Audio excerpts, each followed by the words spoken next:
Hello, friends. This Saturday evening and Sunday will be Rosh Chodesh Sivan, the beginning of the new month of Sivan. So Chodesh Tov, a good new month to all. Sivan is most famous for the holiday of Shavuot, literally weeks, that falls on the seventh day of the month. That'll be this coming Thursday night, May 28th, and Friday, May 29th, and Saturday, May 30th coming up next week.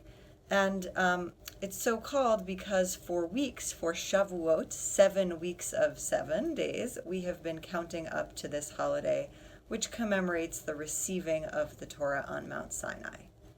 And according to the Torah's account of this event, the entire Israelite people gathered together at the foot of the mountain and accepted Torah together.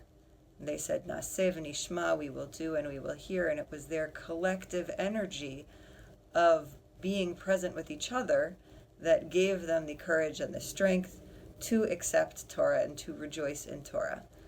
So as we are all still somewhat stuck in our own places, in our own more circumscribed than usual routines, the challenge becomes for us, how do we find the energy of accepting Torah, of celebrating Torah in this moment when we cannot gather in large crowds together? How do we see ourselves, each of us, as more like Moshe, who had to be alone on top of the mountain?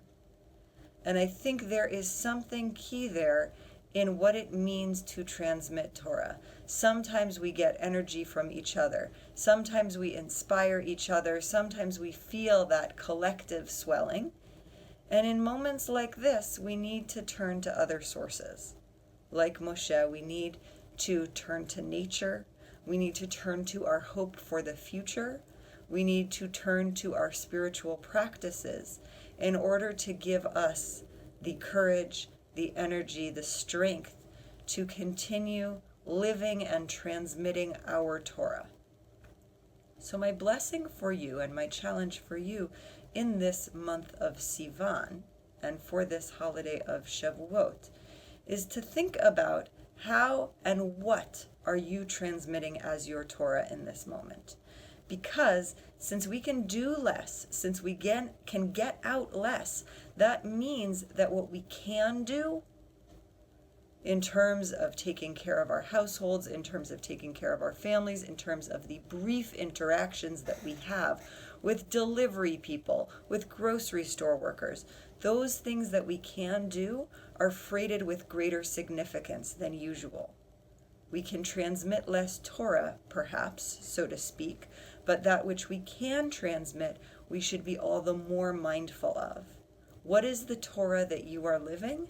How are you transmitting it in your every interaction? I encourage you to ask yourself that question throughout this month, and I hope that you will be pleased and proud of the answer. Chodesh Tov.